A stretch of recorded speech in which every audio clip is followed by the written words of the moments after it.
Hello and welcome back to the Terror Express. It's been a while and we're excited to be back. Excited to have Jimmy Pressley back with us. And tonight we are continuing our conversation on the Friday the 13th franchise, the Paramount installments.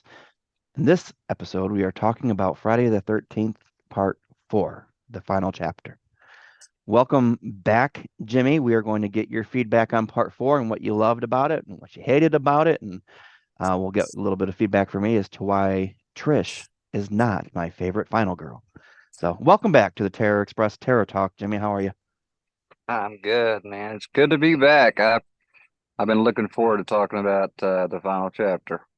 Yep. So have I. It's definitely one of the more sentimental ones in our collections. We know it was a first for both of us for a lot of things, including seeing how savage Jason can be and watching Jason run and the portrayal of Ted White as Jason. Um, Fan favorite characters in this, and I know during our discussion that we had recently, you said that you were very strongly connected to these characters. If you want to start talking a little bit about that. Okay, yeah. Yeah. Well, we talked in the previous episodes about how Friday the 13th, namely the first one, affected me and scared me as a kid.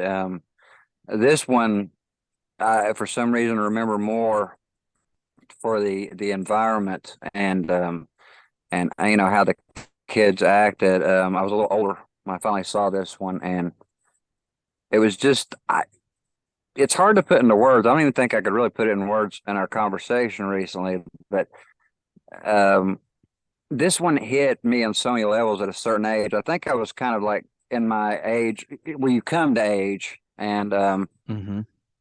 it was the first movie I really looked at and said, as I guess a maybe preteen, early teen, wow, like there's a lot more of these movies that seem to kind of make the blood boil a little bit. This was probably the first movie I remember seeing like the nudity and noticing it. Not that I'm like trying to spotlight it, Yeah. and like the girls, how pretty the girls were in the faces, or what the Yeah, we guys' were moves were. we were we were at the coming of age section of our life. So we noticed things like that a little bit more up front. So that's totally relatable to a preteen, early teen age horror fan watching these films. Yeah, it was the guys. I learned real quick that watching Teddy and Jimbo, that's not the best way Hmm. to kind of handle walking into asking someone out on a date. Right, So right.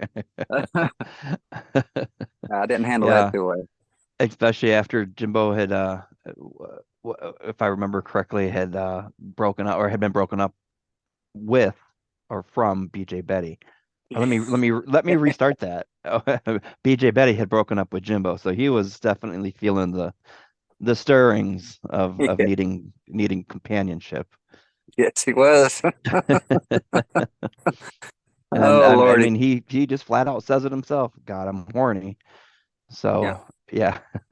So Yeah. I know you It, you it, you you said something too that I found very funny. Now you had said that out of all the characters, and now I don't remember if it was the installment or the franchise, but I think it was the installment. You said Jimbo was the one you most associated yourself with character wise. yeah. Why was that? Yeah. I was kind of, I always seemed to, I don't, I don't know what they were really trying to portray with the character, but as far as him stumbling over his words, and it was almost kind of like straightforward, almost, I don't want to say like the nerdy type, but Hmm.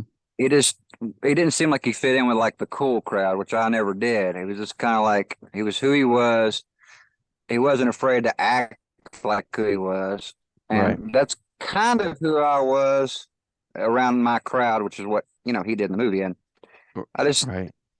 yeah, go ahead. I don't want to run that forever, And but no, I was gonna say, no, you're fine. I was gonna say, and he got the girl. And he yeah, got the girl in someone else's bed. So I mean, yes. he he he worked it. Yeah, yeah, he worked it. Yeah. I Yeah, and guess actually, he got Tina, who I would consider one of the most likable characters in that movie. I thought the twins were very likable, even though they were, I guess what you can say, homewreckers. They were definitely flirting with the guys that they knew were involved with other women, but I don't know. There's something about the twins that that I really Yeah, liked and that I thought was fun, and I think part four actually had a lot of, like you said, some of the more relatable characters in the franchise. And there's a lot of scenes between Samantha and Sarah. There was a lot of yeah. scenes that are in an edited television version that, because there's a lot of brutality cut out, they actually put in new scenes. There's scenes with Rob and Tommy and Sarah and Sam. There's really good scenes too. I remember a scene between the two women sitting out on the porch, and it was just a really nice, real moment between the two, and it really gave you the feeling that these two were really close, almost like a sisterly bond that they had. And it's a shame that we can't get a full version with all of the blood and all of the brutality, as well as the scenes that were added for that television cut with the girls. And like I said, Rob and Tommy, when Tommy was showing him his collection of his masks and stuff, there was a scene where he put his fingers kind of like in a guillotine. Did you see that? And the blade fell and it cut his hand off, and blood was. I did. Yes, Yeah, those I would love a definitive cut with all of these scenes. I do too. I strongly stand. I'm one of those people that watch deleted scenes, and I understand it like a director or producer's or company's perspective on trimming it for time. But I when I see a deleted scene, for some reason it feels like a part of the movie's laying there missing, and I Hmm. usually agree with that they need to be installed. Like that's a part of it. It just added so Right, much more depth. right. And So, now we've got this definitive collection on Blu-ray that came out a little over a year ago, where every installment got an upgrade to 4K on the Blu-ray with all these extra perks. A lot of these were actually recycled perks as well, but why can't they give us that copy of these films where this footage exists and can be incorporated into it and still look 4K? You know what I mean?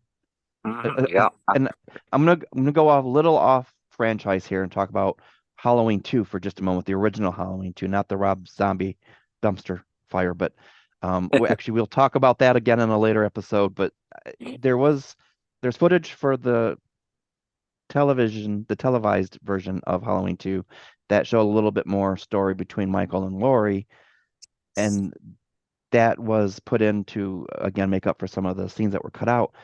And I would also love to see that movie brought together as one full version with all of the stuff that we love with the new scenes added. And I don't know that they did that, but I would love to see that with that as well as part four of Friday the 13th.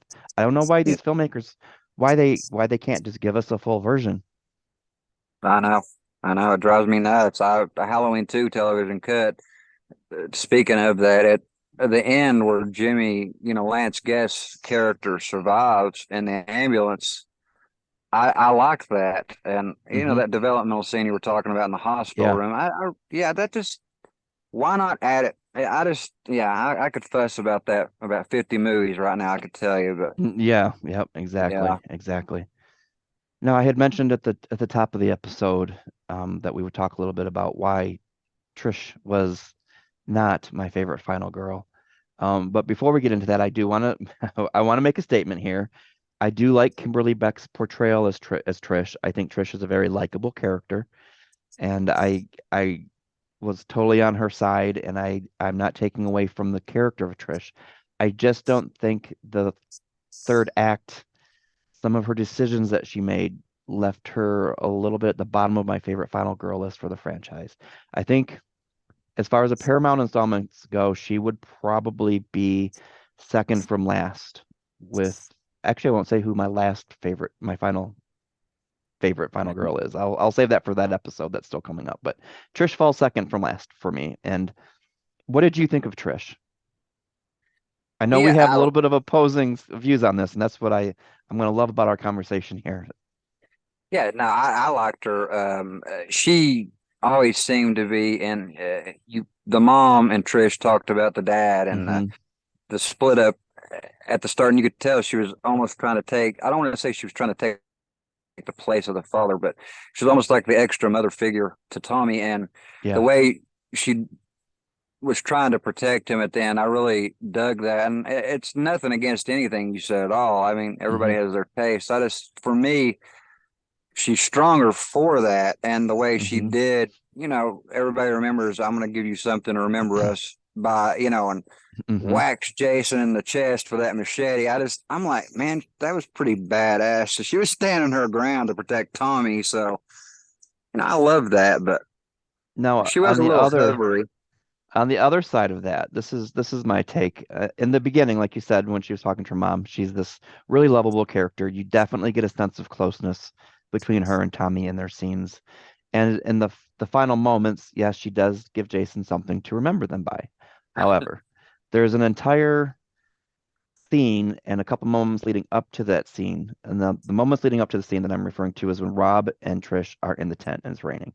And Rob explains that there's someone is out there. Jason is out there, that he's escaped from the hospital. People are missing. And Trish is aware at this point, oh my God, Tommy's alone at the house. And she's also aware that her mother is missing, which is why she was, out in the rain looking for her mother. So this is why Trish falls second from the bottom of my favorite final girl list. They go back to the house. Tommy is there.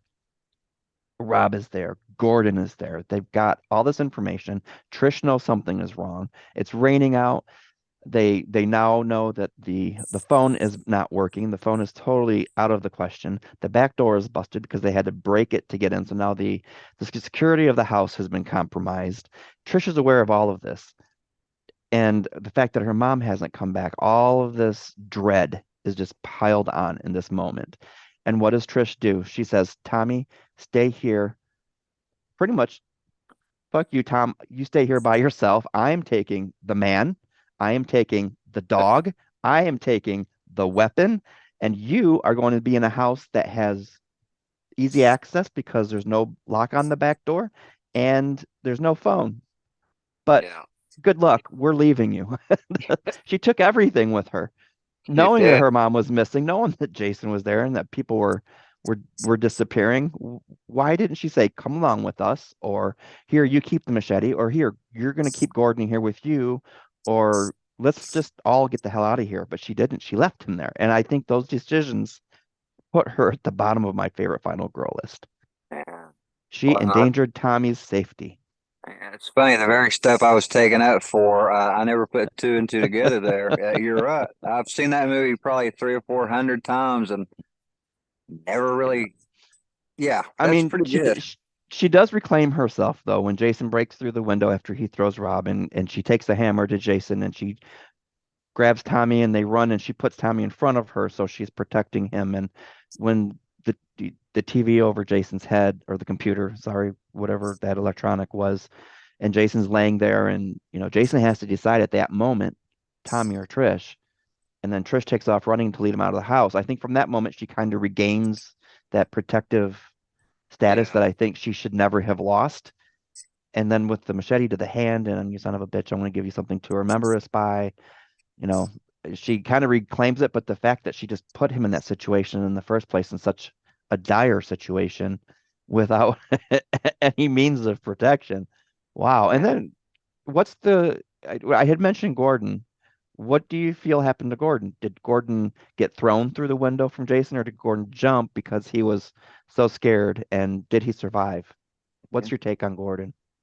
I have to take it from what it looked like. And, I know they had to try lots and lots with that dog, obviously, to get him to do the stunt. But Hmm. from what it looked like he was scared shitless and he just jumped out that window. I think I think so too. I think he jumped and he survived. Yeah, he might have very well survived. I never wanted to say he was actually dead. I was hoping at the end it would show him in the hospital, like Tommy holding him on the Hmm. leash there at the end when he went in to hug Trish, you Yeah, know. yeah. But I think it's a few days after part two. Muffin is still out in those woods, and Gordon just went up with Muffin and had a good time. yeah, that's it. We That's can have a muffin lab running around the Gordon. next movie. Gordon had a happy ending. I think he Let's. may have been the only one. Yep. Yeah. Let's let's talk a little bit about Tom Savini coming back in this one. He was, obviously, fans know the makeup effect master in the original Friday the 13th, and who also um, sported the idea of, hey, let's have Jason jump up and grab Alice. Now he's returning in the final chapter to be the one who takes Jason out, which was very fitting. What did you feel about the effects in this one, and not only how they were executed by Savini, but the editing of them? What did that how did that leave you feeling? I hated the MPAA's final cut at the Hmm. end. I thought the effects were all great, but I thought the coup de grace was, of course, when the machete hits Jason in the side Oh of the head, yes, and yes. they trimmed that so much. It's almost like Hmm. you have this. It's not as good a build as the end of part three. The chase was great, but then all of a sudden it's just over. Like Jason slides down. I mean, of course he was dying. He was dead quick, but Yeah, yeah. they trimmed it, and I thought, God, just a few more seconds of him in the air and hitting his knee. Just Yes, please, because he was brilliant. Tom Savini. I mean, yes. that looked real to me. You I know, remember it definitely stole my breath the first time I saw it. It was probably a couple years before I realized how they did that, because I was a young kid. I wasn't really well versed in the makeup effects industry to know right. that they could do a lifelike bust that was Yeah. animatronic like that. So that was very, very well done. And I I heard think that. Savini. Go ahead. Go No, ahead. I'm Sorry. sorry. No, you go ahead. No, I was just going to say, I know you were talking about the effect on the Jason there, and also, they did the. I didn't know that they'd done a reverse shot for the swing when it hit Ted White in the head in full Hmm. makeup. It was a reverse, shot. The machete was already there, and they pulled back and Yeah. reversed it. And I didn't know that. That just dumbfounded me. But go ahead. Yeah, no, they did that with Jimbo as well with the meat cleaver to the face. That was also a Yeah, reverse shot. Yeah. So yeah, a you're lot of right. lot of creativity going into that one. Now I heard Yeah. Savini, or I'm pretty certain it was Savini. It may have been someone else. So listeners, if I'm wrong here, just comment who said this, but uh, said that the effects in part four were cut back deliberately so that we could have a longer Jason demise at the end. And I and Hmm. I I'm watching this even now, knowing that, and I'm thinking these kills are still very brutal and very graphic compared to at least part two. Part three was decent. It wasn't as what I call raw or gritty as part four, but I didn't miss any of that brutality in part four. And when I heard that, I thought, wow, I would wonder what these scenes would have looked like if they weren't cut back, because they are almost a comparison to the original as far as the gruesome and the gore goes.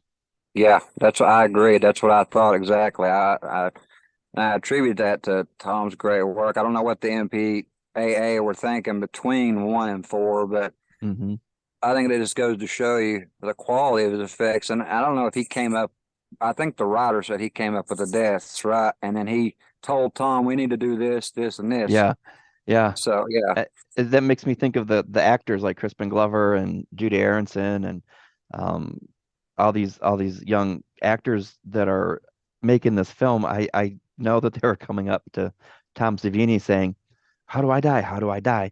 Because my understanding is that their death scenes were not in the screenplay; that they were kept secret because they didn't want anyone to know what the deaths were going to be until they were literally filmed.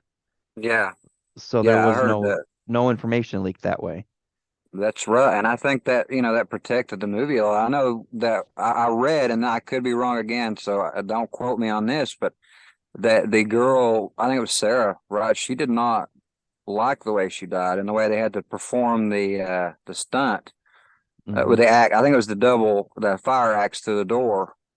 Hmm. And I remember, I think there's something on that the Blu-rays that came out that where the Mm. director actually Joseph Zito talks about that. She did not want to. Yeah, She was not looking forward to that. So yeah. you know, I did see a clip recently on YouTube, because they have this extended behind the scenes how they did some shots, and her death scene was actually on there, Barbara Howard, and right, I she had the axe. Obviously, it was fixed to her chest with the towel, and they all they did was throw some splinters, which I would assume were probably styrofoam or cardboard, something lightweight that's not going to hurt the actor. And right, then it was like one, two, three, throw the styrofoam. She reacted and fell back, and the X was there the whole time, obviously. yeah, But when you're a kid, you're watching it and you're trying to figure it out because it's not real. You think, was that maybe something magnetic and it was a fake axe with a magnetic Yes. capture that landed on their towel? But it's always fun to try and figure it out. And then when you watch the behind the scenes, it makes watching the movie that much more fun because now you know. Yes, yes, that's exactly why I love these movies so much. Is always trying to Hmm. figure out how did they do that, Yes. you know? And this Um, this episode of the final chapter, we're getting ready to close up on this one, but I wanted to ask you a couple questions really quickly here. I'm going to do this at the end of every episode from here out for the rest of Paramount installments. What was your favorite kill in the final chapter? at this point, besides Jason, of course, I just think that was the ultimate death in that movie. Yeah, it was gruesome. Yeah, well, I think in one of our conversations I told you this. I don't know where he got it, but the spear gun to the guy's groin, Hmm. swimming back to the dock when he found Judy Aronson dead in the raft. I just thought, my God, that was like just horrific. And then he takes the time to pull the trigger after it's already stuck in him. Yeah, Yeah, that's like a shot up in there. Yeah, yeah. that was pretty fucked up. Oh yeah, yeah. That's probably Yes. it. So Paul's death is your favorite. Who's your least favorite? I hate to say this because I know there was a lot of work done in it, but when he Hmm. pulls which twin was it out the window? Terry. Yeah, I mean that was a good death, and it scared the living crap, and it still makes me jump sometimes when he Hmm. grabs her. But I just thought that was kind of the weakest of considering we're used Yeah. to the gore and the Yeah. brutality, and that was so. Yeah, that's probably it. See, and that's funny because Terry's death is actually my favorite for a couple of reasons. In part four, the jump scare. I remember the first time I watched it, I probably seen it 12, 13 times before I could say, okay, I know when he's gonna break through the window because I could never remember that exact second. So the jump scare for me was really intense. But when I watched her land on the car and the windows exploded out and Yeah, she landed on the ground and it was all done in one take. So this was an actual person hitting a car. I mean, obviously it was rigged. It wasn't, real windows. I'm sure they had it set to explode at impact, candy glass or something. But I just uh, remember watching that thinking, man, that's fucking brutal. How do they do that? But yeah, and this way her neck snaps back. And then when Trish opens the door and she's laying on the ground, you can see a big jagged piece of glass sticking out of her neck, which obviously didn't happen when she hit the car. Jason put that glass in her neck after the fact when he placed her in front of the door. yeah, So that's just like he was pissed off or something that he didn't like Terry. I don't know. yeah. She had just had sex with Jimbo, so that was definitely sealed her fate. Yeah, she got an extra piece there. Yeah, wow. She did. But for as far as a least favorite death, I can't think of any in part four that I didn't like. I know there's a lot of controversy in Rob's death with he's killing me. Oh yeah, It's not my least favorite, but I actually liked it. And when you know the truth yeah. behind the line, that one of the filmmakers had actually witnessed a death, and the victim in the alley who was being stabbed to death was literally crying out, "He's killing me! He's killing me!" So to see Oh that be put into a movie and give that real life victim that kind of immortality, it's yeah. terrifying when you think that that actually happened to someone and that was their final words in life was, "Oh my God, he's killing me." Well, But yeah, that's truly terrifying, man. Truly. yeah, yeah. But I would probably say Nurse Morgan would probably be my least favorite. I guess I don't know. It was brutal. It just as far as the deaths go, it looked like it was kind of simplistic Yeah, compared to the complexities of the others. I agree. I always forget about her death. I honestly do until that scene comes up. I'm like, oh yeah. I don't know why. It's it, it's it's a good jump scare though when she turns around and that hand with the big black nails grabs her by the face and slams her against the wall. It's a good jump scare. It is that it gets me about every time too. Hmm. Yeah, So there's anyway, thank you for listening to this episode of Terror Talk on the Terror Express with Jimmy Presley joining us for Friday the 13th, the final chapter. Stay tuned. We are going to be discussing Friday the 13th, A New Beginning, very soon. And you can check out Jimmy's book, A Bloody Halloween, on Amazon and Barnes and Noble, wherever books are sold. And we will have some more information about Jimmy's work, future work coming out very soon in one of our future episodes as well. So stay tuned for that exciting news. You can catch me on Cameo. All funds raised on Cameo are going toward animal charities and foundations. And now through September, all funds are going to help displaced animals in Maui. So thank you again for listening. This is Jason Bradford on the Terror Express.